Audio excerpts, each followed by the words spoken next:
আজকে 29 দিন বয়স এই টাইগার মুরগিগুলো। তো 29 দিনে কত বড় হয়েছে।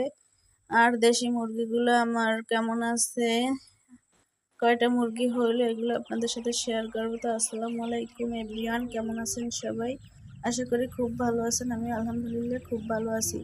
তো আপনাদের কাছে একটা অনুরোধ, দয়া করে ভিডিওটা দেখবেন সম্পূর্ণ এবং একটা সাবস্ক্রাইব দিয়ে পাশে থাকবেন।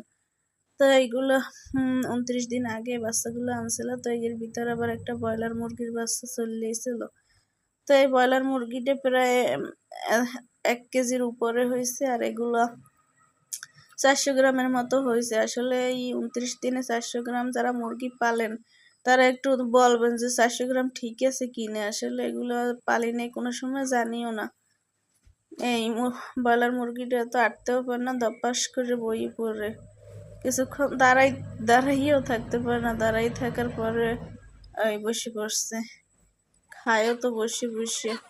আর এদিকে আমার মেয়ে একটা মুরগি মানে ছাদে আসলেই ওর জ্বালায় টেহা যায় না, ওইভাবে মুরগির বাচ্চা একটা নিয়ে তারপরে কি করতেছে, খাইছে একটা, দেখছেন মুরগিতে দেশে এক লাথি পরে যা ধরছিল, কিন্তু পরে না মুরগিটারে মারে।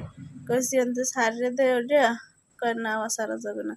ওই পিছনে যে মোরগটা দেখতেছেন এইটা কিন্তু আমার বুড়ো মোরগ, মানে সবার থেকে বৃদ্ধ। তো ওইটারই বাচ্চা।